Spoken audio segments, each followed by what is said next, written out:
오늘 아침 열왕기하 4장에 있는 말씀을 읽습니다. 열왕기하 4장을 펴주시기 바랍니다.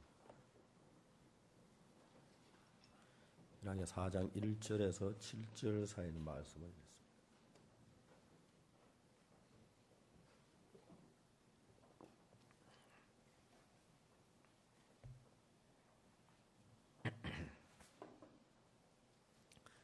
열왕기하 4장 1절부터 제가 읽겠습니다. 선지자의 생도의 아내 중에 한 여인이 엘리사에게 부르짖어 가로되 당신의 종 나의 남편이 이미 죽었는데 당신의 종이 여호와를 경외한 줄은 당신이 아시는 바니이다. 이제 체주가 이르러 나의 두 아이를 취하여 그 종을 삼고자 하나이다. 엘리사 저에게 이르되 내가 너를 위해 어떻게 하랴? 내 집에 무엇이 있는지 내게 구하라. 제가 가로되 계집종의 집에 한 병 기름 외에는 아무것도 없나이다.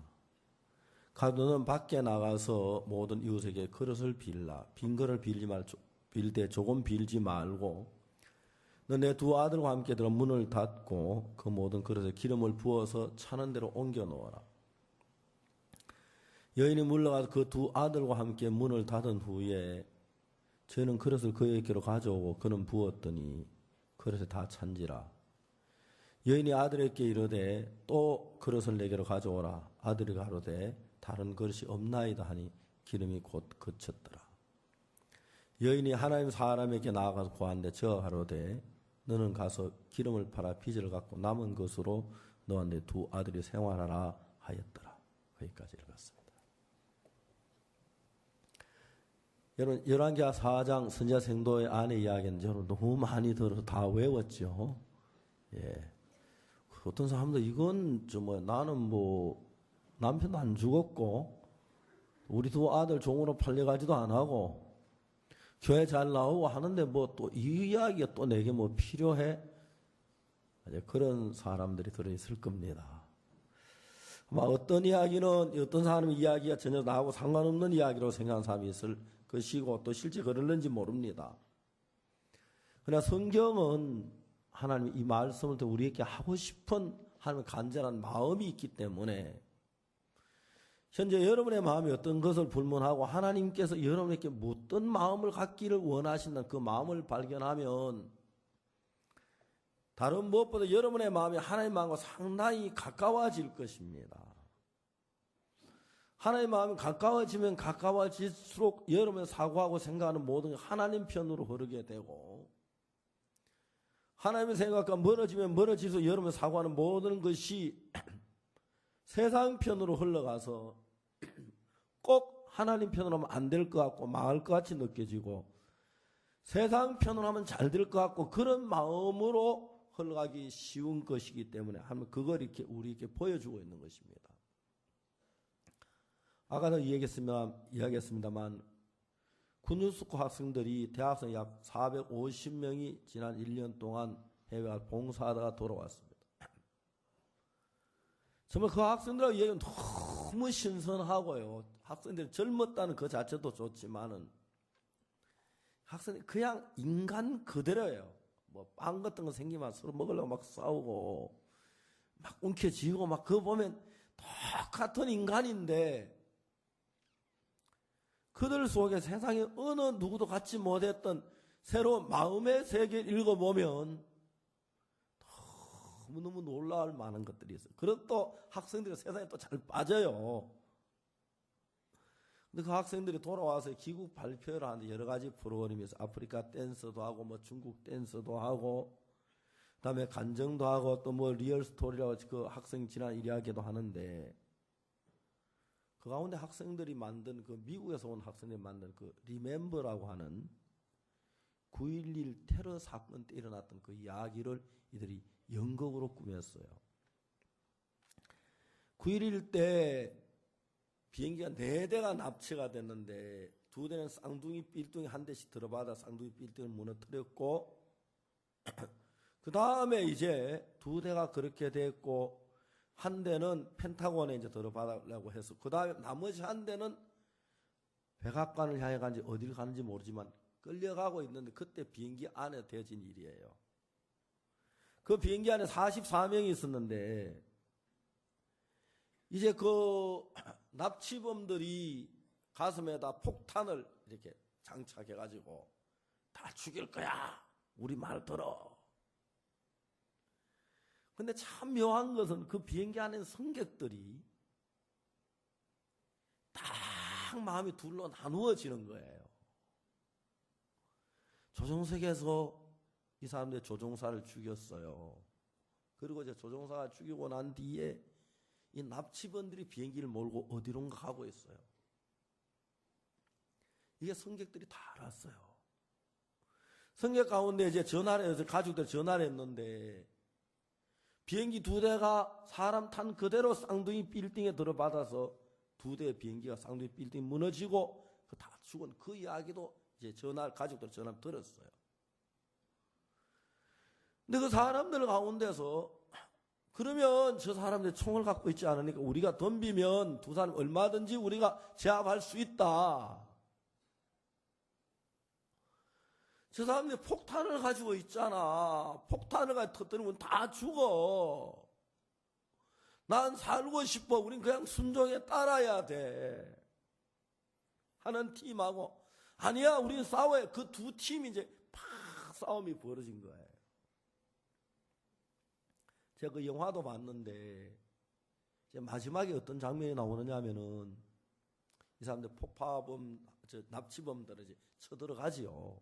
그럼 뭐 2명 쉽게 장악할 수, 비행기 승객 40명이나 되니까. 뭐 소화기도 가지고 뜨거운 물도 가지고 막 싸웠는데 이제 그 납치범들이 비행기를 몰고 가는데 이제 들어가면 마지막에 그러면 우리가 납치범이 비행기를 몰고 가면 반드시 우리도 어느 건물 뭐 백악관에 들어갔고 죽을 거야. 우리 싸워서 이겨야 해. 근데 만일에 납치범이 조종석을 빼앗았을 때 조종할 수 있는 사람이 있느냐? 한 청에 내가 서투지만 조종을 해본 적이 있다고. 근데 항법사가 있어야겠다고. 그 한 사람이 나는 항법사에 대해 내가 할 수 있을 것 같다고.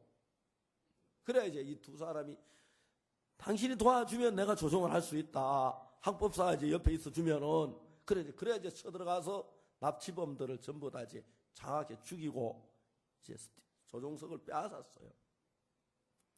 조종석을 빼앗는데 그때 이미 비행기는 고도가 너무 낮아서 다시 올라올 수 있는 상황에서 비행기가 그대로 이제 추락을 해가지고 거기는 모든 사람이 다 죽은 거예요. 그래 똑같은 상황 안에서 피랍된 그 사람들 가운데서 야 우리가 납치범에게 그대로 따르고 순종하면 우리를 살려줄 거야. 아니야 쌍둥이 빌딩을 들어받은 그 2개의 비행기 안에 탔던 모든 승객들도 그렇게 믿었어요. 그냥 반항하면 못하거든 죽었어. 우리가 비행기를 빼앗아 우리가 조종하고 우리가 활주에 내려야 돼. 이 2개의 생각이 팽팽 맞섰어요. 결국 한 사람이 주먹으로 때려가 넘어뜨리더라고요. 나도 살고 싶어. 내가 죽고 싶어. 이러는 줄 알아. 그러니까 여러분 우리가 가진 생각들은 다 다를 수 있어. 어떤 상황을 볼 때 이런 상황이 있고 저런 상황이 있고. 근데 여러분 우리가 지금까지 배운 경험이나 이런 것도 가지고 모든 걸 통해 우리의 최고의 합당한 일이라고 해서 사람들이 그렇게 인생을 살고 그렇게 살아가는 거예요. 그런데 지난 뒤를 돌아보면은 내가 진짜 바르게 산다고 생각했고 내가 정직하게 산다고 내가 옳게 산다고 생각했고 내가 하나님 잘 믿는다고 생각했는데 뒤를 돌아보면은 정확하게 뒤를 돌아보면 정확하지 않는 거예요. 그러니까 여러분 사람들 인생을 살면서 내가 지금까지 살아온 인생을 정확히 뒤를 돌아보고 내가 뭐가 잘못돼서 뭐가 잘해 그걸 정확히 알아보고 생각해 보면서 나를 채점하며 사는 삶하고 그냥 내 인생을 따라 사는 사람하고 삶은 전혀 다른 거예요. 이제 여러분들이 신앙생활을 하면서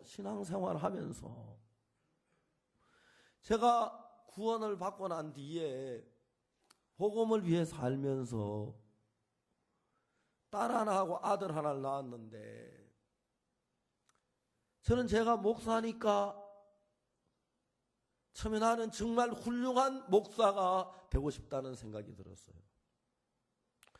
난 세계 어느 누구보다 가장 성도들 위해서 희생하는 목사가 되고 싶고 나 자신을 위하지 않고 성도들만을 위해 사는 목사가 되고 내가 많은 성도들에게 존경을 받고 정말 인정을 받는 그런 목사가 제가 되고 싶었어요. 내가 죽을 때 우리 아들들 우리 손자들 놓고 난 이렇게 살았다 그렇게 이야기하고 정말 참 모든 사람 존경을 받는 목사가 되고 싶었어요. 그때 제가 무슨 일을 했냐면 우리나라에서 좀 모든 사람 인정해준 유명한 목사님들의 설교 테이프를 갖다가 설교를 분석해 듣기 시작했어요. 그 설교를 분석하면서 묘한 감정이 내 마음에 일어나는 걸 느꼈어요. 많은 사람들을 교회에 모으려고 하면 많은 사람들이 내 설교에 귀를 기울이려고 하면 많은 사람들에게 존경을 받으려 하면 이런 식으로 설교를 하고 이런 식으로 목회를 하고 이런 식으로 하면 되겠다는 해답을 우리나라 유명한 목회자들 설교 속에서 금방 찾아낼 수가 있었어요. 우리나라 그 당시 유명하다고 하는 훌륭한 목사님 설교를 딱 분석해 보면은 성도들의 신앙이 어떻게 신앙이 들어가고 어떻게 믿음이 들어가고 어떤 과정을 거치고 마음에서 어떻게 하는 그런 이야기하는 분은 없어요. 쉽게 말하면 성도들은 험한 세상에 지쳐있고 피곤해 있고 그래요. 주일 낮 예배 참석하면서도 그는 좀 쉬고 싶고 졸고 싶고 더더욱이 남자들이 세상이 너무 험하기 때문에 피곤해요. 그럼 그들이 요구하는 게 뭐냐면 설교를 통해서 그들이 위로를 받고 평안하고 좋은 이야기 듣는 그런 설교를 좋아한다는 게 딱 분석이 되는 거예요. 하나님은 좋으신 하나님입니다. 오늘 좋은 하나님입니다. 긍정적이고 좋은 이야기들을 계속할 때 성도들이 그런 이야기를 듣기를 좋아한다는 사실을 정확히 알 수가 있어요. 제가 우리 교회에 나오는 몇몇 형제님, 자매님 제가 정말 이러면 안 되는데 한번 해봤어요. 어떤 자매님에게 자매님 참 믿음이 좋으시네요 그랬어요. 그 자매 믿음 안 좋은데 자매님이 좋아하더라고요. 아니 목사님 뭘요? 저 부족해요 하면서 굉장히 만족해 하더라고요. 반대로 어떤 형제에게 형제 믿음 그래가 신앙생활 하겠어요? 그렇게 얘기를 해봤어요. 형제가 뭐라 하면 뒤에 들리는 소리가 왜 목사님 날 미워하시지? 여러분 제가 오늘 아침에 설교는 여러분 모두는 인간 이상도 아니고 인간 이하도 아닙니다. 인간입니다. 여러분들은 또 여러분 나름대로 철학이 있고 여러분 주관이 있고 경험이 있고 아는 지식들이 있는 사람들입니다. 그래서 여러분 그냥 교회 성도들을 가지고 좋게 부추기고 세워주고 그러면서 신앙생활 잘하십니다. 좋으신 하나님 복 받습니다. 믿음이 좋습니다. 은혜롭습니다. 제가 이제 그렇게 설교를 하면은 제 설교가 사람들의 귀에 잘 들어가고 설교를 듣는 사람이 늘어나고 정말 오늘 일주일 동안 피곤하고 고통스러운데 목사님 설교 듣고 위로를 얻어서 평안해 감사해 참 우리 목사님 설교 은혜로워. 그런 이야기가 들려올 것 같은 거예요. 근데 내가 그렇게 할 수 없는 이유는 우리가 아담의 후손이고 죄의 자손으로 태어났기 때문에 그냥 죄를 팍 벗어나야 하는 거예요. 그 과정은 죄를 이야기를 해야 하는 거예요. 자매님이 신앙이 이렇습니다.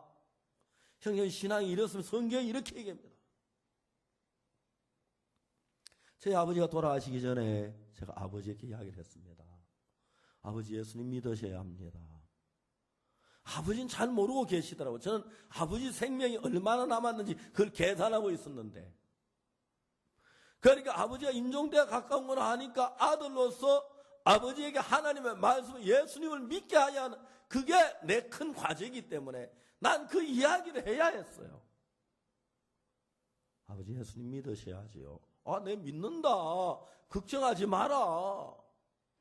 내가 하나님 믿으면 안 되나? 믿는다. 아버지 생명이 얼마 남은 걸 아는 내가 다시 이런 시계를 막 그래서 아버지한테 이야기를 했어. 아버지도 죄가 있으시잖아요.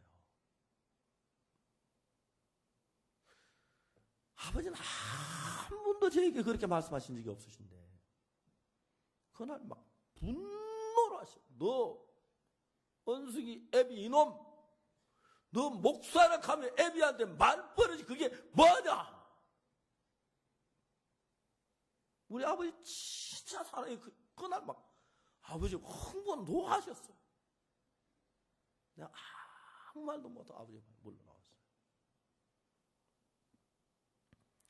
하면 어떤 회사 회장님을 만나 복음을 전해 하는데 며느리한테 물어봤어요. 회장님에 대한 이야기 한마디만 들려주십시오.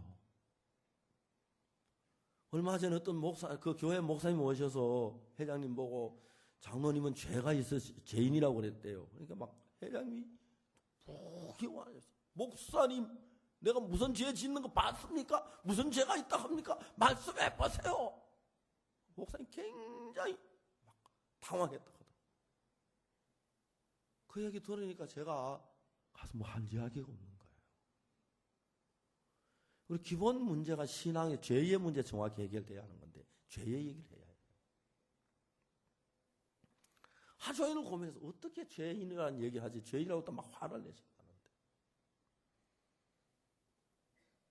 할 말이 없는 거예요. 이제 복음을 전해 그 과정을 참 넘어 그 다음부터 복음 전에 굉장히 좋아요. 시간이 되어서 만났습니다. 차를 한 잔 마시고 마주 앉은 내가 아무 할 이야기 없었어요. 그래서 제가 간증을 했습니다. 저는 어릴 때부터 교회를 다녔습니다. 18, 19 될 때 내가 죄 때문에 많은 갈등을 했습니다. 이거는 잠깐 목사님이 18, 19 그때 무슨 죄를 그렇게 많이 지었느냐고 말이지. 갈등하느냐고. 제가 이 얘기를 했습니다. 나무 집에 밀배다 밀 구워 먹고 감자 캐 먹고 그때 배가 고픈 시절이어서 사과 따 먹고. 그 어른께서 회장님 뭐라냐? 목사님 그게 무슨 죄입니까? 그 나이 때 안 그런 사람이 누가 있습니까? 죄는 내가 많습니다 하는 거예요. 깜짝 놀랐어요. 어르신께서 6.25 사변의 보병 소대장이었는데 우리가 막 압록강경 진격했는데 중공군이 들어오면서 이내 전술로 수많은 부하를 잃었다고 얘기하시다. 어제까지 장난치고 놀고 즐겁게 지내던 부하들이 그 꽃다운 청년들이 시체가 돼가지고 누워있는 그걸 볼 때 너무 슬펐다. 그 정말 총을 맞아가지고 병신이 돼가지고 막 죽어가는 걸 볼 때 총을 들고 가서 막 알기고 싶고 막 그런 충동을 굉장히 많이 받더라고요. 어른이 내가 작전을 좀 잘했더라면 안 죽을 수도 있었을 텐데 그런 가책에 굉장히 많이 시달렸다. 그분이 그날 죄사함 받고 거듭나신 거예요.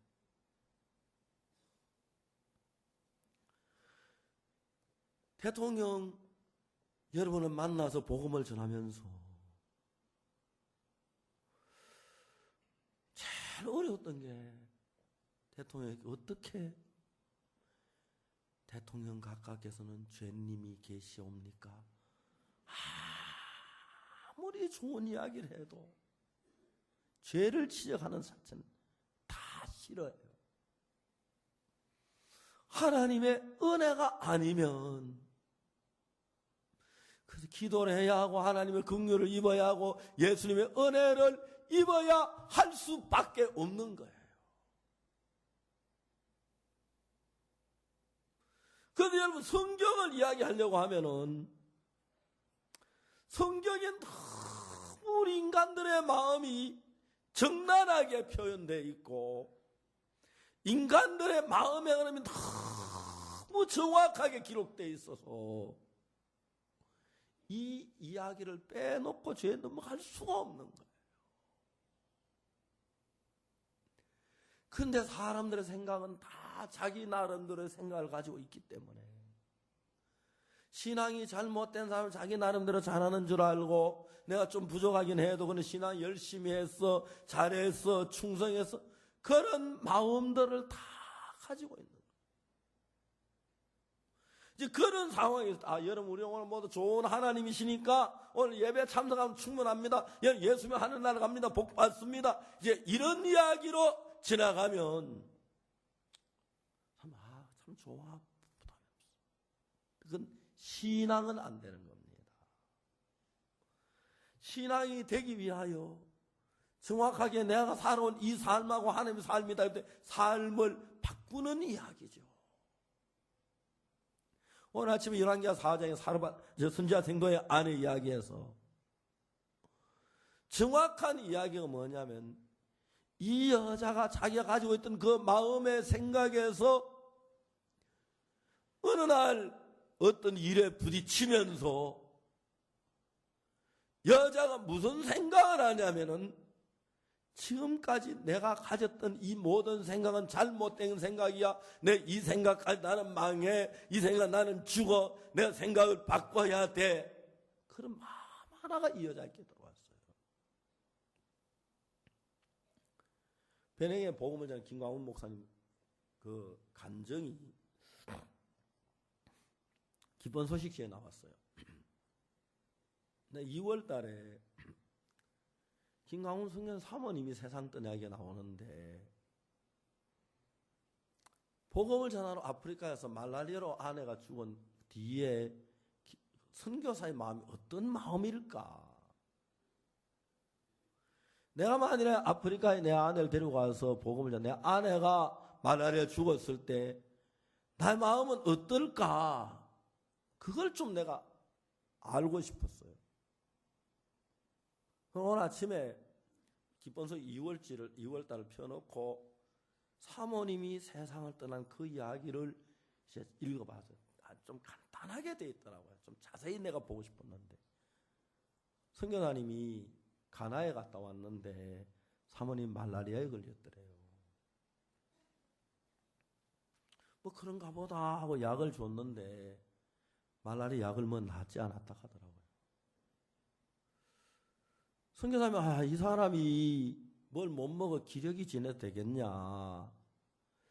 집에 꿀이 하나 있어서 꿀을 좀 타가지고 사모님이 좀 마시면 아내가 좀 힘을 안 얻겠나 싶어서 꿀을 먹이려고 이제 사모님 가까이 갔는데 눈이 벌써 돌아가고 기진해가지고 정상이 아닌 거예요.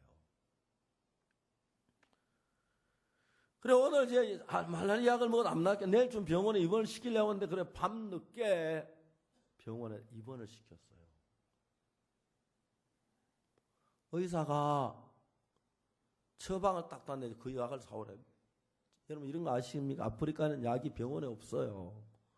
의사 처방내 가서 사오라 그래요. 그냥 막 밤이 늦도록 막 뛰어다니면서 약을 갖다가 의사를 건너줬어요. 그랬던 아침에 의사한테 물어보니까 의사 아무 감정도 없이 어젯밤에 죽었다 그래요. 제 내외가 근데 그 김광훈 목사님 사모님이요. 죄송하면 육신일화라서요. 우리 사모님과 제일 육신적인 사람이 아프리카에 선교하면 그렇게 불평이 많았어요. 아이고 저 모기, 아이고 저 벌레 왜 물은 안 나와? 아이 더워 지긋지긋해 늘 불평만 하셨어요. 그 사모님이 어느 날 정글에 갔다 오면 마음이 변해가지고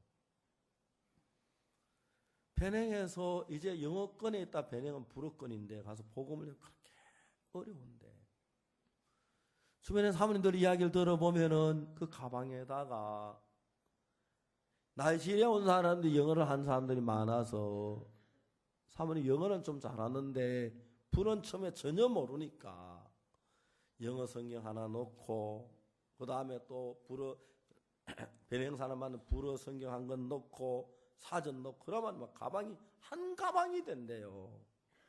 성경도 두껍고 두 권 성경 2권에다가 그 다음에 또 영어 사전 불어 사전 놓고 이제 막 그걸 들고 지침하나 복음을 하면서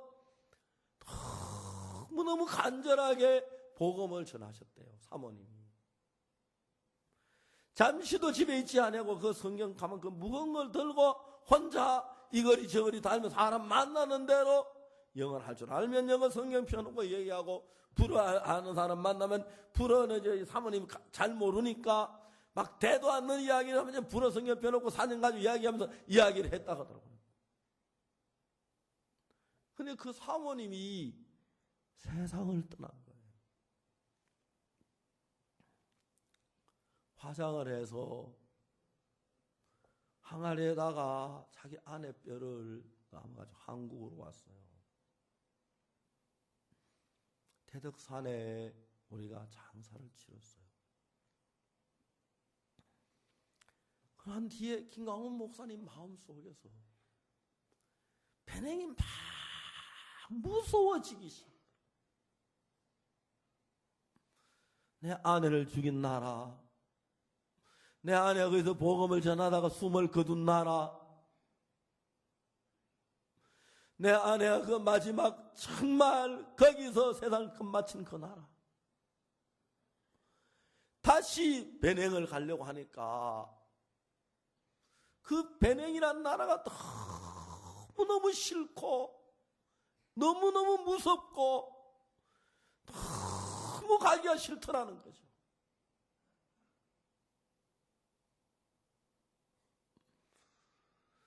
여러분 충분히 10번, 100번 들어도 이해하는 목소리예요. 생각이에요.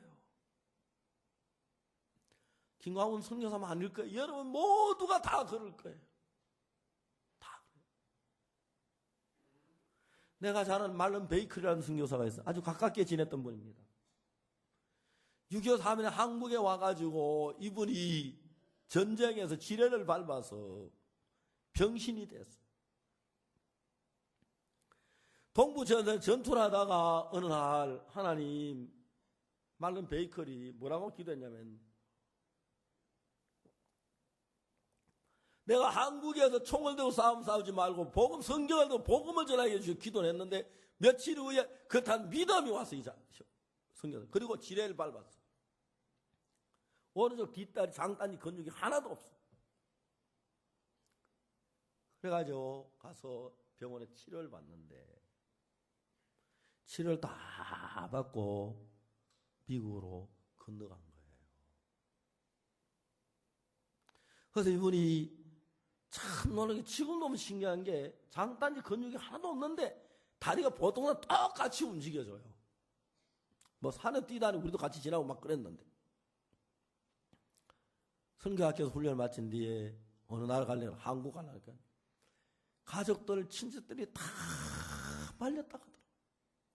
한국은 너를 그만 죽여 너를 돌려보내지 않았느냐.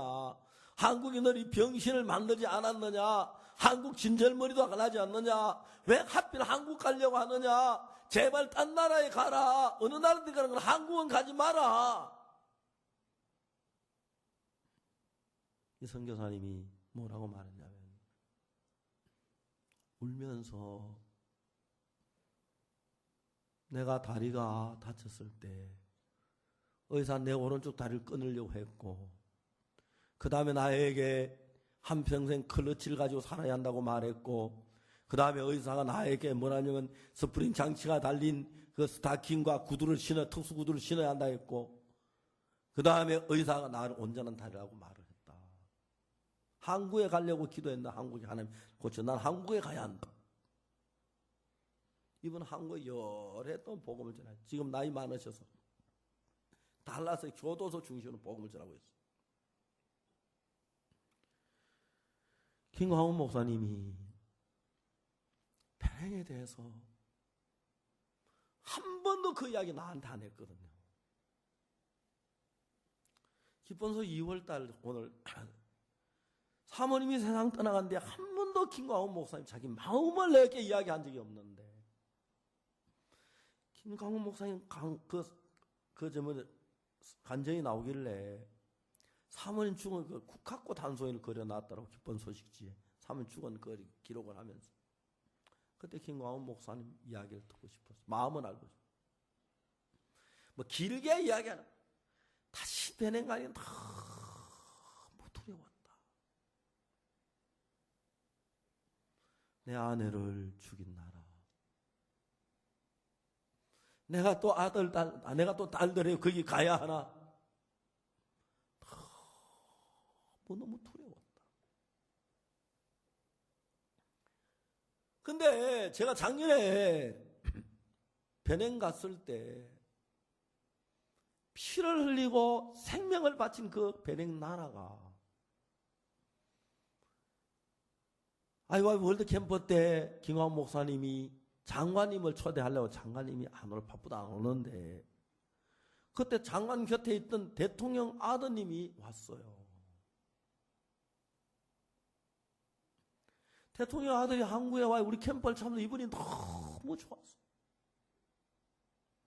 그리고 난 뒤에 이제 이분이 원래 휴가 가려고 하는데 못 갔었는데 한국 월드 캠프를 마치고 바로 이제 영국으로 가족들이 휴가 가려고 준비를 했다고 하더라고요. 근데 그때 제가 그 기간에 변해 가서 월드 캠프를 하게 됐어요. 아내하고 이야기가 내가 한국에 가보니까 한국이 이렇더라. 아이와이프가 좋더라. 박 목사님이 좋더라. 박 목사님 오신다더라. 아내가 여보 박 목사님 오시는데 당신 영국 가면 되겠냐. 휴가 안 가면 어떠냐. 여기 일단 마치고 가라. 그러네. 그러면서 제 있을 때 캠프에 대통령 아들이 있었어요. 대통령 아드님이 어느 날을 오늘 대통령궁에 갑시다. 대통령에게 만날 시간에 복음을 전하십시오. 이 아들이 구원을 받으란대. 대통령궁에 가서 말씀 복음을 전했습니다.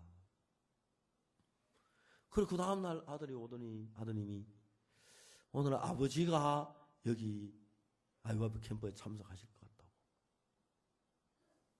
그래서 그날 막 대통령이 오시는데 장관들 다 온 거예요. 그래가지고 저는 이제 장관님도 다 계시기에만 난 뒷자리에 앉으려고 했는데 장관이 오더니 대통령 바로 옆자리 나를 앉게 하셨어요. 대통령 와서 이제 한 50분 동안 학생들에게 말씀을 하셨는데 그날 대통령 기분 너무 좋으셨어요. 내가 볼 때 막 했던 소리 또 하시고 하는 것 같아요. 굉장히 기분. 끝날라가지고 또 한마디 더 하시고 막. 그때 제가 막 감기 걸리고 막 기침 나고 막 콧물 흐르고 또 막 뒤에 그냥 제가 설교할 때는 1시간, 2시간도 괜찮은데 그냥 서 있어요. 굉장히 힘들더라고. 아이고, 하나님 빨리 끝나게 해주십시오. 허리 아파 죽겠습니다. 막. 대통령이 강의 마치고 나시더니 저한테 식사 대접하고 싶다고. 그래서 비서에게 큰 호텔에 내가 같이 못 가서 미안한데 장관들 같이 식사하면서 말씀 나누라고 복음 전하라고 하더라고. 그리고 올 때 뭐 우리 선물도 사주시고.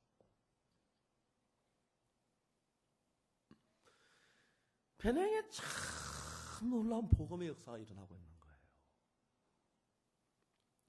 형제자매 너무 간절한 거예요. 그런데 그 김광훈 목사 간증에서 보면은 김광훈 목사의 마음이 있고 하나님의 마음이 있는데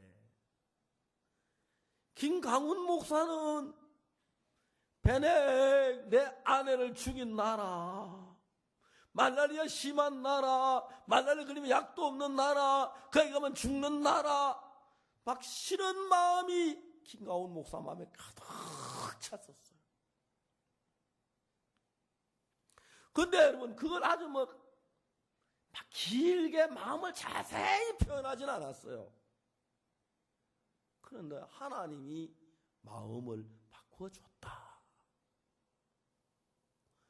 그러니까 이제 지금은 자기 가졌던 마음은 변행을 싫어하고 미워하는 막 진절머리 나는 마음인데 하나님의 마음은 변행을 사랑하는 마음인 거예요. 그리고 김광훈 선교사가 자기 마음으로 변행은 절대 못 가고 가도 부담스럽고 힘들고 어려운 거예요. 하나님이 마음을 바꿔주시니까 너무 좋은 거예요. 재작년 제가 변행에 캠프를 하는 동안에 김광훈 목사 보이질 않아요. 병원에 입원했다 하더라고요. 그래가지고 가보니까 간이 나빠서 거의 죽어가더라고요.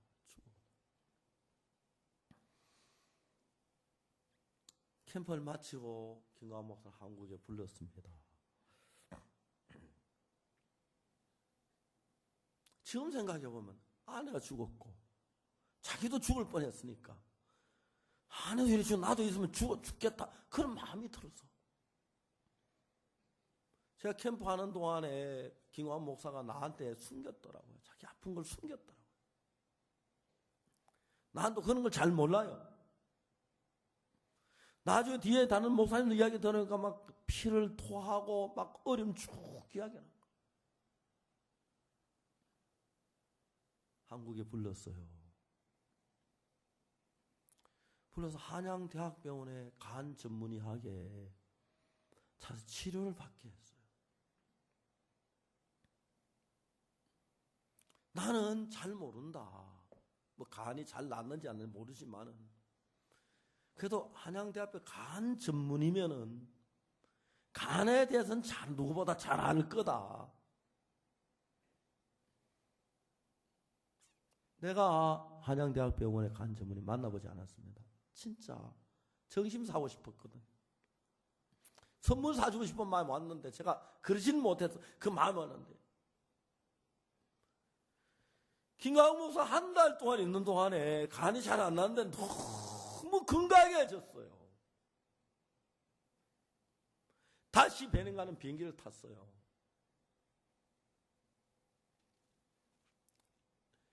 내가 김광훈의 마음도 지 마음 아니고 하나님의 마음이고 몸도 이제 지 몸 아니고 하나님의 몸이다.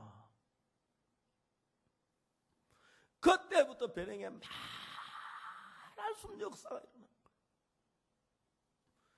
우연히 대통령 아들이 연결되고 그 다음에 장관들이 구원받고 또 그 전에도 김광훈 목사 장관이 구원을 받고 전 청소부 장관이 제가 비행기를 타고 내리니까 바로 청소부 장관실에 가는데 장관이 저한테 너무 감사해. 우리 목사님이 내 생명을 건져줬다고. 거기에 일어난 하나님의 역사가 너무 놀라운 거예요. 자, 이제 우리 교회 안에서 사람들이 죄 사함을 받았습니다. 죄 사함을 받았습니다. 여러분, 우리가 아무리 죄 사함 받고 우리가 아무리 잘나고 아무리 착한 사람이라도 내 마음하고 하나님의 마음은 다릅니다. 그래서 여러분, 성경이 우리에게 이야기하는 것은 그냥 선지자 성도의 이야기가 아니고 그냥 사르밧 과부의 이야기가 아니고, 그냥 나오미의 이야기가 아니고, 그냥 아브라함의 이야기가 아니고, 그냥 문둥이 4명의 이야기가 아니고, 그냥 탕자의 이야기가 아니라, 둘째 아들이 어떻게 해서 자기 마음을 바꾸었는지, 문둥이 4명이 어떻게 해서 자기 마음을 바꾸어서 사마리아 소문 곁에 있으려고 했는데 아람 진을 향해 갔는지, 나오미가 정말 모압 땅에 가서 살려고 갔다가 어떻게 해서 그 마음을 바꾸고 다시 베들레헴에 돌아왔는지,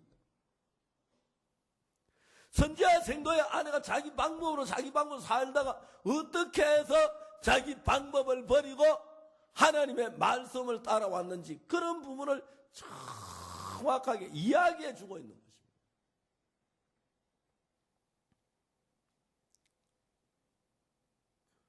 탕자가 마음을 바꾸서 아버지 돌아왔을 때, 돼지우리에서 굶어 죽어가던 탕자가 배부르고 영광스럽고 부유하게 되고 행복하게 됐다.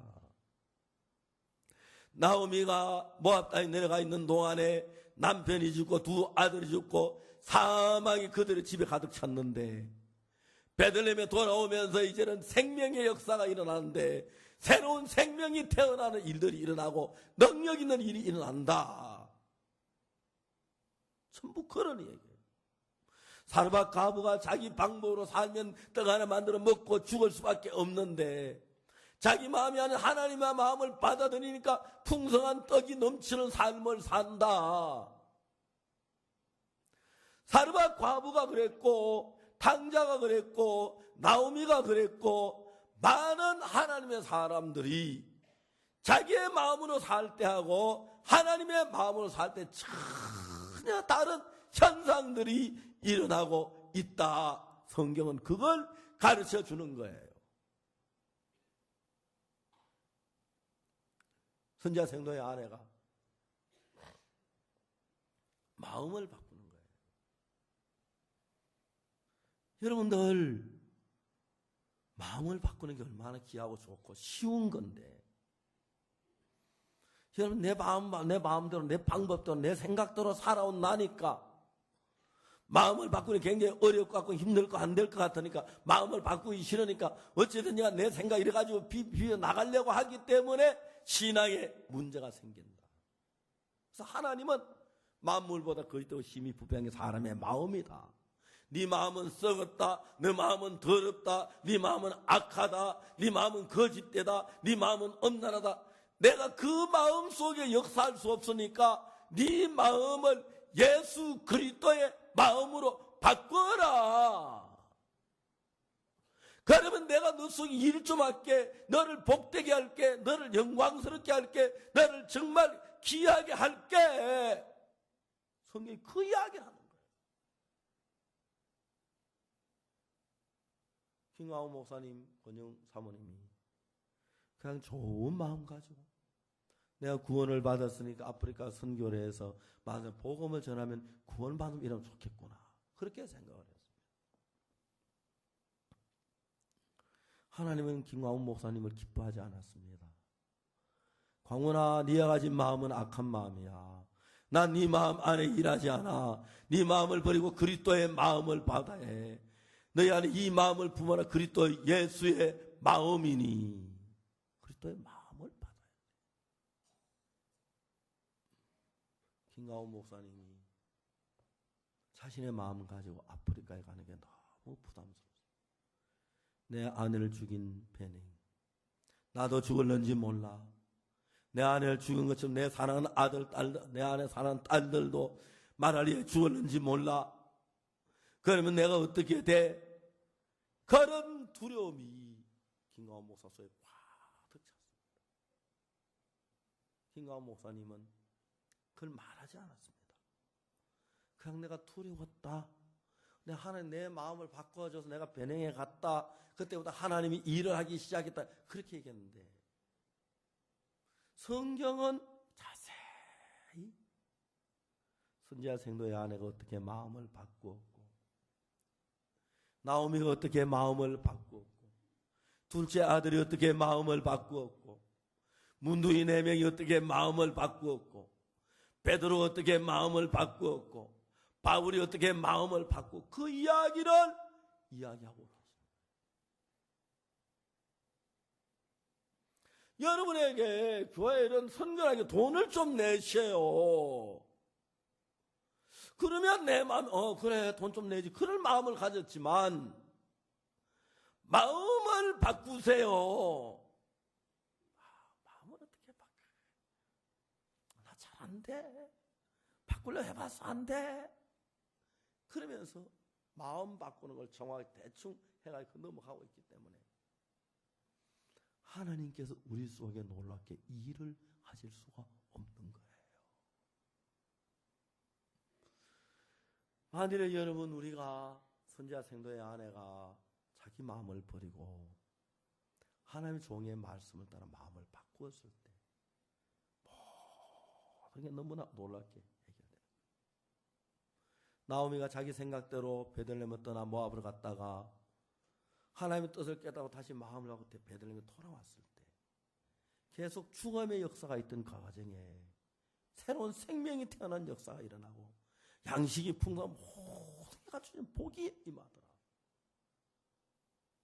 문두이 4명이 사마리아 성문 앞에 앉아있던 자기 마음을 버리고 하나님의 마음의 끌림을 받아서 아람 진으로 갔을 때 말할 수 없는 풍성함과 복됨과 그리고 많은 생명을 구원한 그런 역사들이 일어나고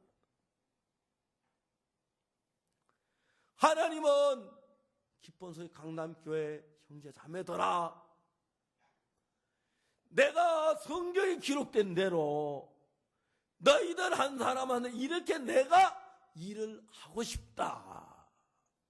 내가 너희들의 인생을 대신 살아주고 내가 너희들의 문제를 대신해주고 내가 너희들을 축복해주고 너희들을 통해 나를 나타내고 싶다. 그러니까 너희들 마음을 버리고 내 마음을 받아들여라. 이야기를 했습니다. 내가 만일에 총각이라고 합시다. 근데 내가 만난 어떤 진짜 아름답고 착하고 믿음 있는 처녀를 한번 봤어요. 이건 예를 들어 말하는 사실이 아니고, 알겠습니까? 야, 저 아가씨 너무 좋다. 저런 아가씨하고 결혼하면 참 좋겠다. 저런 아가씨가 내 아내가 되어줬으면 얼마나 좋겠냐. 그런 마음을 가졌다고 합시다. 예를 들어 말합니다. 알겠습니까? 또 뭐 이제 목사님 늙어가지고 또 뭐 그런 소리 하면 안 돼요. 이건 예예요. 알겠습니까? 예. 근데 이제 내가 그 아가 너무 황홀한 거예요. 이렇게 믿음이 좋고 좋은 여자.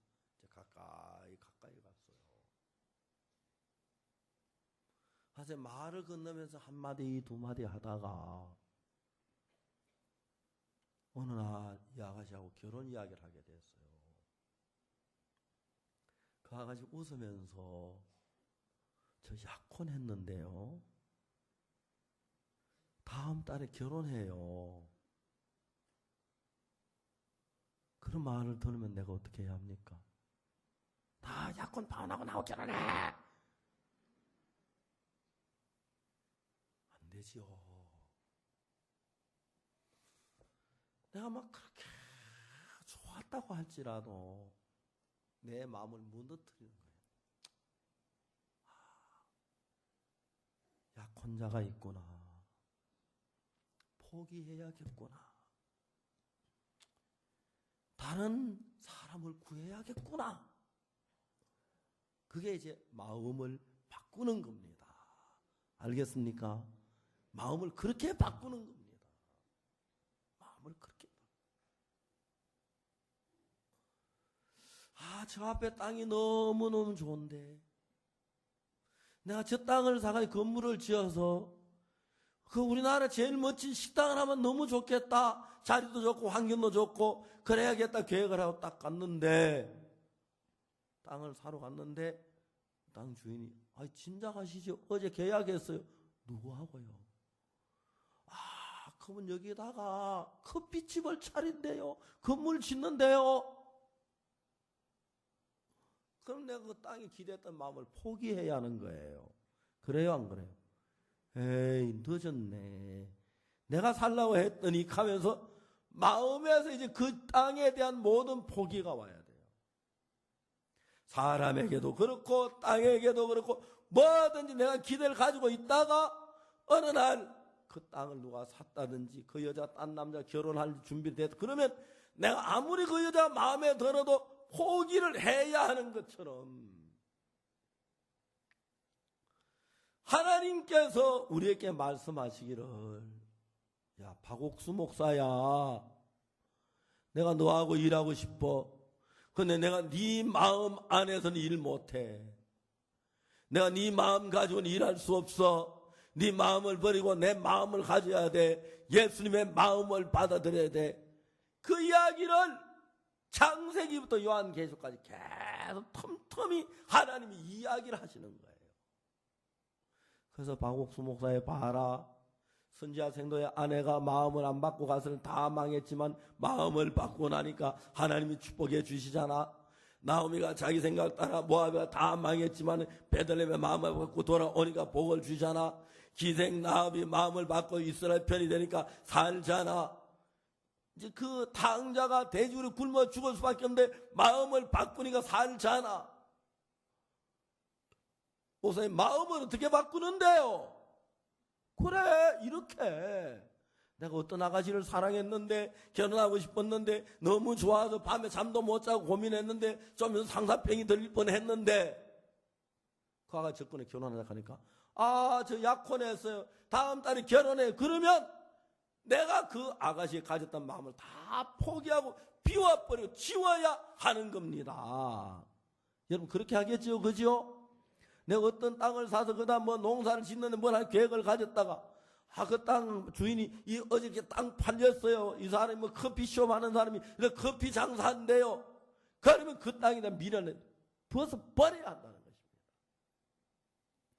여러분들이 지금까지 여러분 마음에 대해서 많은 생각을 가지고 있어요. 그런데 여러분의 마음은 하나님께서 쓸 수 없는 마음이라는 것입니다. 여러분 마음은 불의도 따라가고 여러분 마음은 잘난 것 같아서 여러분 생각도 따라가고 하나님 뜻대로 되지 않기 때문에 그래서 그 이야기를 설명하기 위해서 선지자 생도의 아내 이야기를 기록한 거예요. 선지자 생도의 아내는 남편을 결혼해 남편이 선교학교 선지자 학교에 들어왔어요. 막 교제하는 것도 싫고 마음 이야기하는 것도 싫고 기도해 하는 것도 싫고 성경에 있는 것도 다 싫은 거예요. 옛날에 권영 사모님이 그랬다고 하더라고요. 가나에 있을 때 막 한국 갈 거야. 아이 지겨워. 아이 저 벌레. 아이 저 막 파리. 저 모기. 아이 난 죽고 싶어. 아이 난 이제 갈 거야. 하나님은 권영 사모님 마음을 받고 권영 사모님 너무 주님을 잘 선지자 생도가 그러다가 어느 날 남편이 덜컹 죽었어요. 남편 죽고 나니까 모든 게 끝장이 난 거예요.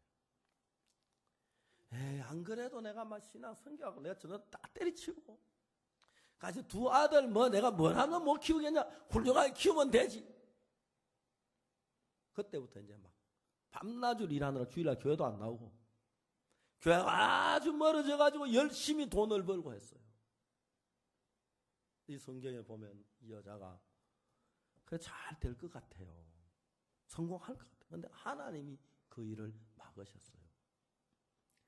빚이 너무 져서 나중에 빚쟁이들이 와서 자기 두 아들을 잡아다 종으로 팔려고 하니까 생각해보면 사랑하는 두 아들이 종으로 팔려간다고 생각하니까 너무 가슴이 아파. 남편은 원마다 별별 생각을 다 하다가 결국 마지막에 하나님의 사람을 찾은 거예요. 하나님의 사람 앞에 이야기를 한 거죠. 내가 이렇게 하면 성공할 줄 알았는데 내가 잘할 줄 알았는데 돈도 잘 벌 것 같고 돈이 잘 벌려지는 것 같았는데 결론적으로 자기가 다 만약 그 두 아들 종으로 끌려갈 수밖에 없으니까 하나님의 사람 앞에 계서 하나님의 사람이 너는 가서 빈 그릇을 빌려라. 전에 같으면 말도 안 되는 소리지. 그 조그마한 병이 있는 기름 부을래 빈 그릇을 빌려. 말도 안 되는 이야기인데 이 여자가 이제 마음을 정해야 했어요. 내가 내 생각을 버리고 하나님의 종의 말씀을 듣느냐? 아니면 내가 내 계획대로 망하느냐? 이 두 문제 앞에 이 여자가 서 있는 거예요. 자기 두 아들이 종으로 팔려간다고 어느 방법 건질 수 있는 방법이 없고 내일 모레만 되면 아들이 종으로 팔려가니까 할 수 없이 처음으로 자기 생각을 버리고 하나님의 말씀을 받아들였습니다. 그래서 빈 그릇을 빌어놓고 기름병을 거기다 붓기 시작했습니다. 여자가 너무 신기한 것은 자기 기름병을 부으니까 기름이 계속해서 쏟아져 나옵니다. 이 여자는 처음으로 나 같은 인간에게는 하나님 역사 안 할 줄 알았는데 나는 기도해도 응답 없을 줄 알고 나는 전도해도 구원받는 사람 일어나지 않을 것 같고 나는 하나님 기도를 하면 안 들으실 줄 알았는데 세상에 나 같은 여자가 기름을 붓는데 기름이 나오는 거예요. 사람들이 자기 생각을 보고 예수님 마음을 받은 뒤에 이런 그들도 전부 감격하고 놀라는 거예요.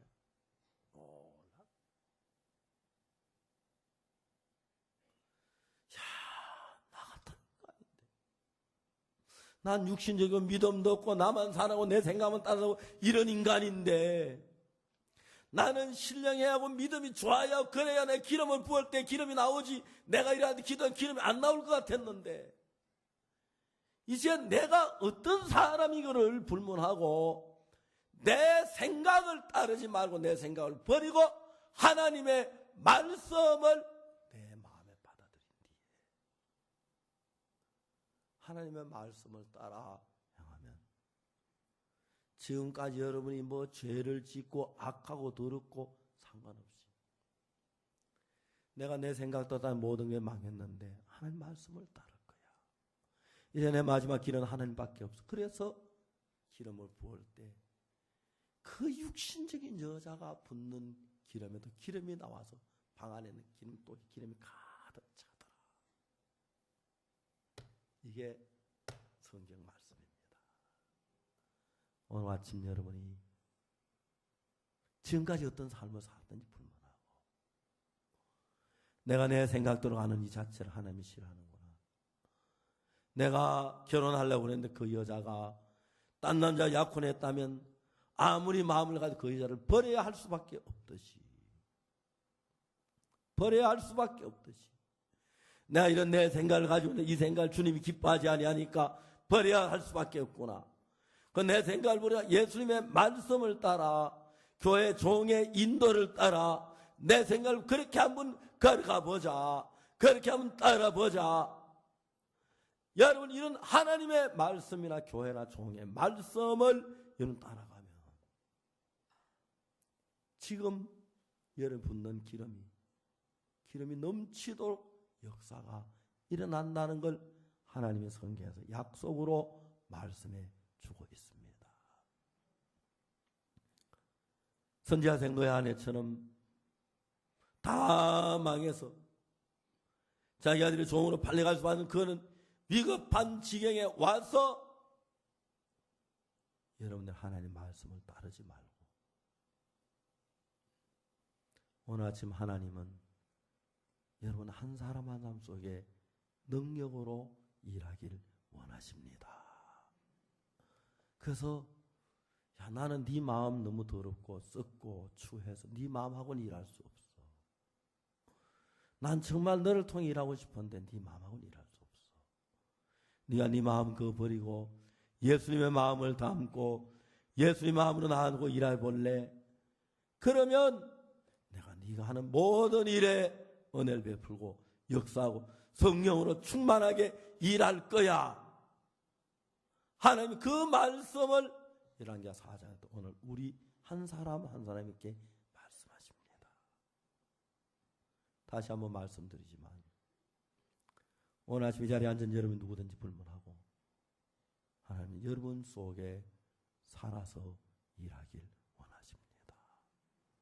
지금까지 내 생각을 따라 살았는데 내 생각 좀 제껴놓고 내 생각은 딴 남자와 약혼했어요. 알겠습니까? 그 생각 그 따라가 미련두면 나는 병신되고 나는 망하고 사고쳐요. 그렇죠? 문제 생겨요. 여러분 생각 버려놓고 이제 하나님의 말씀을 찾고 더듬어서 하나님 말씀 믿고 나갈 때 하나님께서 여러분에게 놀랍게 일을 하셔서 여러분의 가정에 여러분의 자녀에게 여러분 하는 일에 큰 평안과 복을 더하시고 은혜를 더할 줄로 믿는 것입니다. 기도하겠습니다.